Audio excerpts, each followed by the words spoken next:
사실 이어도 종합해양기지가 건설되기 전 극비리에 실시된 거대 파랑 시뮬레이션 프로젝트가 있었습니다. 이 시뮬레이션은 일반인에겐 전혀 알려지지 않았으며 심지어 현장 기술자들도 당시엔 실체를 모를 정도로 철저히 보안에 붙여졌었는데요. 정부가 극도로 기밀을 유지한 이유는 이 해양기지가 태풍과 괴물파도 같은 극한 상황 속에서도 생존해야 했기 때문입니다. 당시 초기에는 해양기지의 기둥 설계에 관해 큰 논란이 있었고 수조 실험에서 테스트한 파도가 시설의 내구성 한계를 여러 차례 넘어서면서 건설이 지연되기도 했었습니다. 하지만 수십 번 반복된 모형 실험과 수신 변화 분석 끝에 지금의 이어도 해양기지가 탄생할 수 있었습니다. 그리고 지금의 이어도 해양기지는 중국의 해양굴기를 저지하는 큰 방파제 역할을 하고 있습니다. 그래서 준비했습니다. 오늘은 대한민국의 이어도 해양기지 건설로 중국의 해양굴기를 막은 이유에 대해 알아보겠습니다.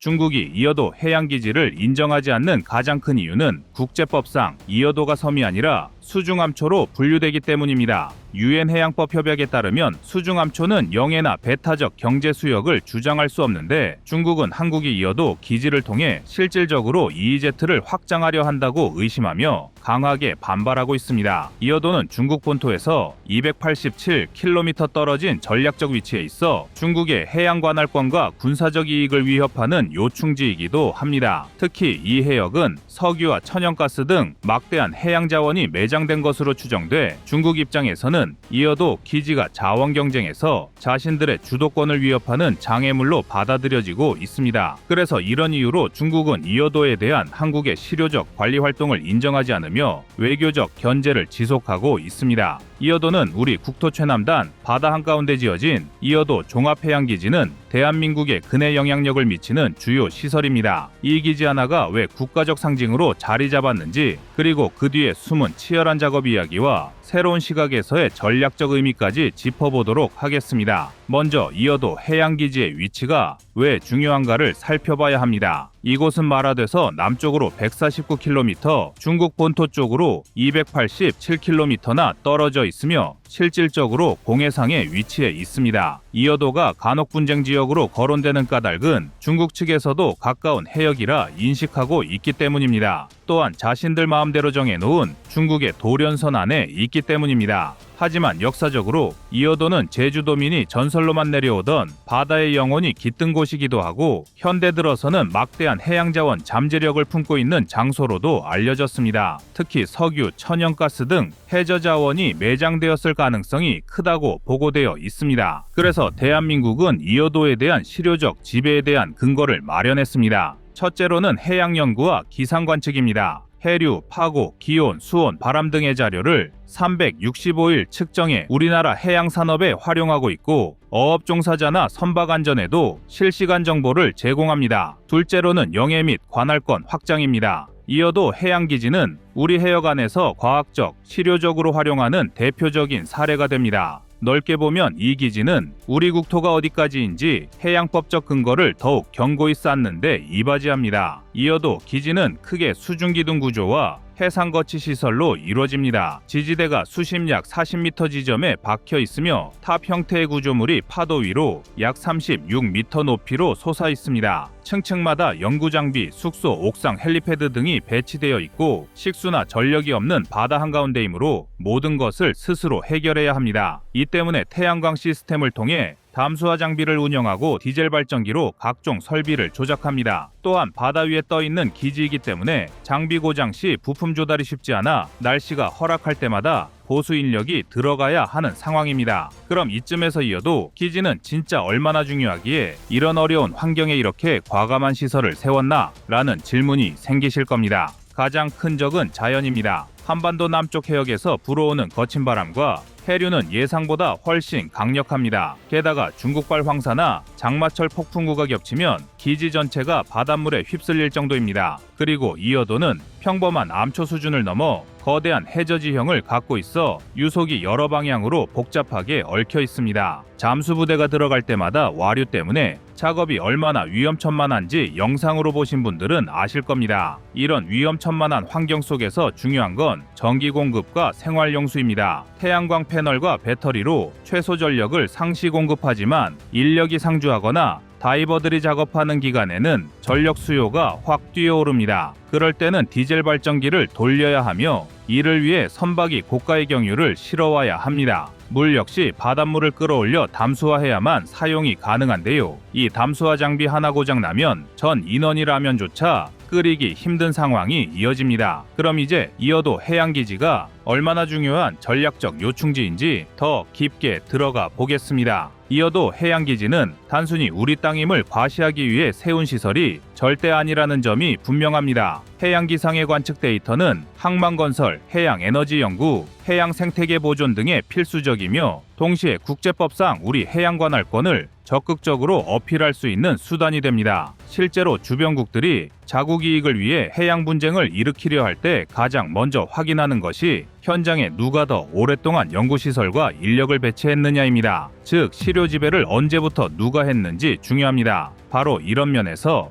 이어도 기지는 엄청난 전략적 가치를 지닙니다. 그렇다면 이어도 해양기지가 갖는 군사적 함의는 어떨까요? 지금까지는 주로 과학기지 측면이 강조됐지만 우리의 해군작전 구역을 넓히고 해역 감시 범위를 확장하는 효과도 무시할 수 없습니다. 우리 해군은 이미 P3C, P8 해상 초계기, 해상작전 헬기를 운영하며 광범위한 해역을 모니터링해왔지만 이어도 해양기지의 존재로 인해 그 감시 정보를 더욱 세밀하게 보완할 수 있습니다. 뿐만 아니라 각종 첨단 센서와 통신체계가 구축되어 있는 상황입니다. 특히 긴급 상황에서 헬기가 착륙하거나 임시로 체류할 수 있다는 점은 인명구조나 해양사고 대처에도 큰 강점입니다. 실제로 기상 악화로 인해 주변 어선이 표류할 때 이 기지 덕분에 구조 시간을 단축할 수 있었다는 사례들이 있습니다. 거친 날씨가 이어져 고립되면 공수부식이 끊겨 며칠씩 라면으로 버티는 경우가 생기는 것처럼 이 기지는 스스로 생존을 위한 최소한의 자립 인프라를 마련해둬야만 합니다. 그럼 이제 본론으로 들어가서 이어도에도 병력이 주둔하는지 궁금해하는 분들이 계실 텐데요. 원칙적으로 연구 인력과 장비 보수 인력이 주로 들어가며 상주 병력은 없습니다. 다만 정기적으로 해군 함정이나 해경 함정이 주변을 순찰하며 안전을 점검하곤 합니다. 이어도 해역은 황금어장으로도 손꼽혀 중국 어선이 불법 조업을 시도하는 경우도 종종 있기 때문에 우리 정부가 이 구역을 소홀히 관리할 수 없습니다. 또한 중국이 틈만 나면 이어도 해상 근처에서 무력 시위를 할 때마다 대한민국 해군이 중국 해군을 몰아내는 중추적인 역할을 하는 곳이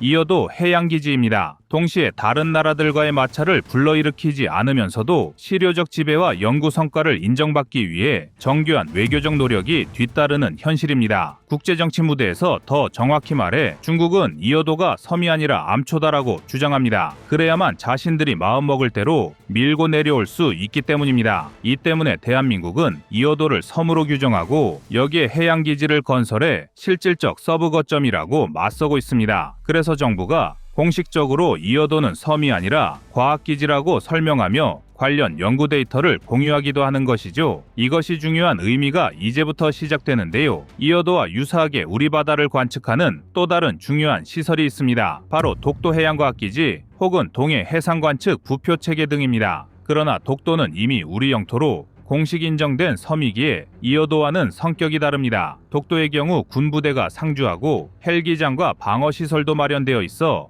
보다 군사적 성격이 짙습니다. 반면 이어도는 무인 해양기지에 가깝습니다. 만약 주변 국가 갈등이 심화된다면 이어도 해역을 중심으로 한 잠수함 움직임이나 초계기가 더 자주 출몰할 가능성이 있습니다. 이럴 때 우리 해군이 운용하는 KSS-2 손원일급 잠수함이나 새로 도입된 KSS-3 도산안창호급 잠수함의 역할이 중요해집니다. 수중 감시 능력을 강화해 이어도 해역에서 벌어질 수 있는 분쟁 징후를 미리 파악할 수 있기 때문입니다. 또한 해상작전 헬기나 한국형 구축함, 차기 호위함 등도 이어도 주변에서 순환 근무를 하며 신속 대응 태세를 갖추게 됩니다. 이를 다른 국가 시스템과 간단히 비교해보자면 미 해군은 전 세계 각지에 해상 및 수중 무인 기지를 운영하거나 해양 정보 수집을 위해 해양 드론과 무인 잠수정을 적극 도입하고 있습니다. 일본 역시 해양 관측 기지와 인공섬 형태의 레이더 기지 구축을 추진하며 도서 지역과 분쟁 해역 관리를 강화해 왔습니다. 중국은 남중국해 인공섬 건설로 국제사회에서 많은 갈등을 일으켰던 전적이 있습니다. 그래서 이어도 해양기지 같은 시설은 미래 분쟁에 대비한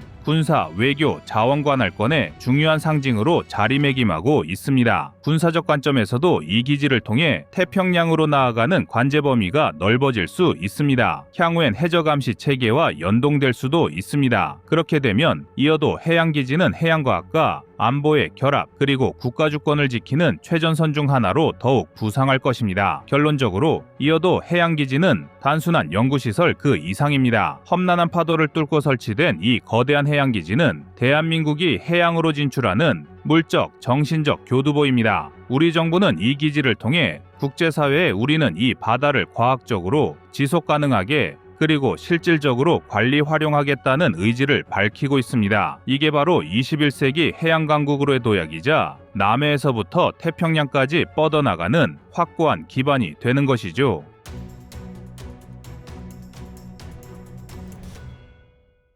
다음은 25년 3월 27일 한국 어로의 전력 영상입니다. 어뢰는 미사일에 비해 발사 속도는 매우 느리지만 함정에서 가장 취약한 지점을 타격할 수 있기 때문에 단 한 발이라도 명중한다면 곧바로 적 함정을 전투불능으로 만들 수 있습니다. 통상적으로 함정에서 가장 취약한 부분은 함체가 물에 잠기는 경계선인 흘수선이나 주요 뼈대 역할을 하는 용골 부위인데 이곳은 적에게 피격당할 경우 다른 부위보다 훨씬 빠른 속도로 배가 침몰하게 됩니다. 그리고 이러한 부위를 직접적으로 타격할 수 있는 어뢰의 전략적 중요성은 말이 필요 없는 수준인데요. 게다가 어뢰는 현재까지 등장한 방어 체계로 요격하는 것이 사실상 불가능하다는 장점까지 갖추고 있습니다. 따라서 과거보다 적 함대를 타격할 수 있는 수단이 발전한 현대 해전에서도 어뢰의 중요성은 무시할 수 없으며 지금도 여러 나라에서는 어뢰 전력을 보강하기 위해 많은 노력을 기울이고 있습니다. 특히 중국 해군의 위협이 점차 커지는 인도태평양 지역에선 호주 등의 나라가 중국 함정을 타격하기 위한 어뢰 보강에 힘쓰고 있는데요.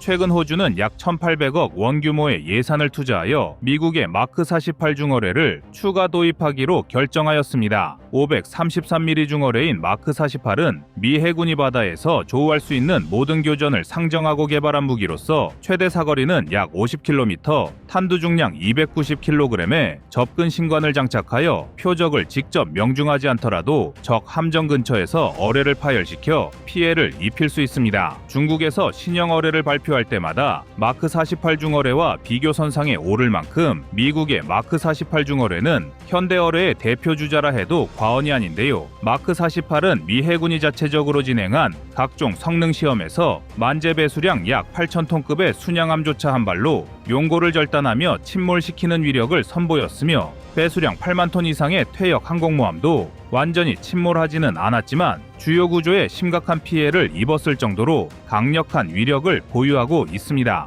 이 정도의 파괴력이라면 만재 배수량 7,500톤급의 051D형은 버틸 재간이 없으며 만재 배수량이 13,000톤급으로 추정되는 055형 구축함도 마크 48 어로의 한방이면 침몰 또는 전투 불능이 될 수밖에 없습니다. 2025년 들어 부쩍 중국 해군의 호주 견제가 심각해지는 상황에서 호주군이 마크 48 중어뢰를 보강한다면 중국의 군사력 확장을 효과적으로 저지할 것이라 기대를 모으는데요. 그렇다면 우리 대한민국은 어떤 어뢰 전력을 가지고 중국 해군을 상대할 것인지 살펴보겠습니다. 한국은 지리적으로 호주보다 중국과 더 가깝기 때문에 중국 해군을 무력화할 전력 보강이 더욱 중요한 나라입니다. 우리 대한민국은 다른 분야 못지않게 어뢰 전력도 상당히 뛰어난 기술력을 자랑하는데 특히 수직 발사대용으로 개발된 홍상어 장거리 대잠어뢰는 세계에서 두 번째로 개발된 특급 전력입니다. 수직 발사대를 활용하여 어뢰를 투사할 수 있다는 것은 전략적으로 매우 중요합니다. 어뢰가 막강한 공격력을 보유하고 있지만 한편으로는 느린 속도와 짧은 사거리라는 단점도 가지고 있는데요. 공기보다 밀도가 높은 물을 뚫고 가는 어뢰의 특성상 미사일이나 함포 같은 대함 전력에 비해 사거리와 속도를 높이는 것이 어려웠기 때문입니다.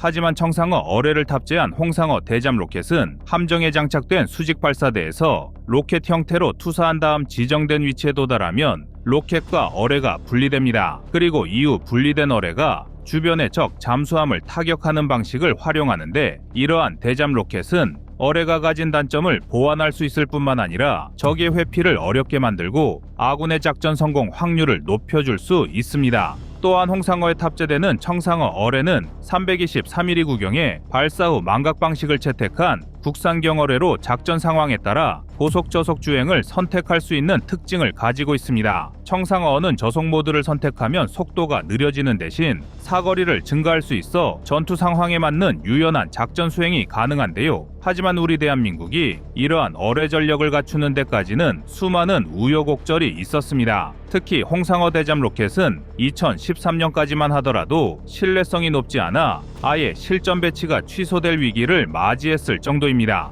당시 한국은 총 4차례 시험 발사를 통해 8발의 홍상어를 사용했으나 이 중 실제로 표적에 명중한 사례는 5발에 불과했습니다. 이에 따라 한국은 아예 홍상어의 설계부터 재검토에 들어가며 문제 해결을 시도했고, 만약 해결 가망성이 없다면 프로젝트 자체를 폐기하는 방안까지 검토될 정도로 분위기가 심각했는데요. 하지만 한국은 입수 충격에 따른 파츠기 손상, 음향 탐지 장치 보호용 두부 덮개, 파열, 수중주행 체계 이상 등으로 문제점을 압축한 다음 입수 충격 보호를 위해 PCB 강화와 입수 경로 제어를 보완함으로써 문제 해결에 성공하였습니다. 그리고 이러한 성능 개량 이후 진행된 2014년 시험에선 3발의 홍상어가 연달아 명중하며 무기 체계의 신뢰성을 회복하였습니다. 그런데 사실 한국이 어뢰 개발 과정에서 신뢰성 문제로 어려움을 호소한 사례는 홍상어만이 아닙니다. 한국은 이전에도 백상어, 중어로해 등을 개발하면서 낮은 신뢰성 문제를 쉽게 극복하지 못했던 안타까운 사례들이 있는데요. 한국이 유독 어뢰 분야에서 신뢰성을 높이지 못했던 결정적인 이유는 실전 검증에 대한 미비함 때문이었습니다. 한국은 백상어, 중어로해 등을 개발하면서 신뢰성 획득을 위한 시험 평가에 충분한 시간과 예산을 투자하지 못했었습니다. 무기 체계의 성능이 이론상으로 작전 요구 기준을 충족했을지 몰라도 이를 실전에서 원활하게 사용하기 위해서는 각종 실사격 테스트를 꾸준히 진행해야 하는데, 2000년대 전후의 한국은 이러한 신뢰성 획득 시험 평가에 인색했던 게 사실인데요. 반면 미국은 하나의 무기 체계를 개발할 때마다 수백, 수천 번의 시험 발사를 통해 오류를 수정하고 보완점을 도출하는 모습을 보여주고 있습니다. 그러나 과거의 대한민국은 충분하지 못했던 예산 등을 핑계로 이러한 검증 절차 횟수가 적었으며 한 발당 가격이 수십억 원을 넘나드는 어뢰는 특히나 재정 부담을 이유로 서너 번의 시험 사격이 고작인 경우도 많았습니다. 하지만 백상어의 신뢰성 문제, 홍상어의 결함 보완 등을 거치며 한국도 미국만큼의 대규모 시험 사격은 어렵더라도 많은 시험 발사를 통해 처음부터 어뢰의 신뢰도를 높여야 한다는 공감대가 형성되었으며, 이제는 같은 문제를 반복하지 않고 차기 어뢰 전력화를 진행하고 있습니다. 현재 한국이 개발하는 차기 중어뢰는 범상어로 불리는 533mm 어뢰이며 최대 속도는 시속 약 110km 이상, 전체 중량은 1619kg의 재원을 가지고 있습니다. 아직 탄두 중량에 대한 구체적인 자료가 공개되진 않았지만 어뢰의 전체적인 중량이 마크 48 중어뢰 1676kg과 유사한 만큼 탄두 중량도 큰 차이가 없을 것으로 예상되며, 그렇다는 것은 우리 군도 한 발의 어뢰만으로 중국의 주력 함정을 모조리 격침시킬 수 있다는 것을 의미합니다. 범상어 중어뢰는 한 발당 가격이 33억 원 수준으로 알려져 있기 때문에 상당히 비싼 가격을 자랑하지만, 앞서 백상어를 통해 신뢰성 문제를 드러냈던 사례를 반면교사로 삼아 충분한 발사 데이터를 쌓도록 연구할 예정인데요. 과거의 실수를 통해 범상어 중어뢰의 신뢰성을 처음부터 높인다면 중국 해군을 상대로 우리 군이 전략적 우위를 선점할 수 있습니다. 한국은 세종대왕급 구축함과 정조대왕급 구축함 등 우리 군의 주요 구축함에 홍상어 대잠 로켓을 장착하고 있으며, 범상어 중어로에는 장보고 3급 잠수함 등에서 주력 무장으로 사용될 계획인데요. 이로써 한국은 수상과 수중에서 모두 적을 타격할 수 있는 우수한 어뢰 전력을 구축하고 있습니다. 만약 중국 해군이 서해 일대에서 한국과의 군사 충돌을 감행한다면 구축함에서 발사된 대잠 로켓은 수중에 위치한 중국군의 잠수함을 타격할 것이고, 반대로 수중에서 임무를 수행하던 우리군의 장보고 3급 잠수함은 범상거를 앞세워 적의 구축함과 호위함을 수장시킬 것입니다. 중국은 인도 태평양 지역에서 스스로 고립을 자초하고 있습니다. 한국, 호주, 인도, 대만, 필리핀 등 인도 태평양 지역에 위치한 다수의 나라들은 중국을 적으로 여기고 있으며 중국 해군의 패권 확장을 견제하기 위해 총력을 기울이고 있는데요. 호주가 미국의 중어뢰를 추가 도입하면서 해군 전력을 강화하는 것은 그만큼 중국 해군의 성장세가 매섭기 때문입니다. 하지만 한국이 자체적으로 개발한 막강한 어뢰 전력은 중국 해군의 대양 진출을 봉쇄할 것이며 대한민국의 영해를 수호하는데 아무런 문제가 없을 것입니다. 이상 꺼리튜브였습니다.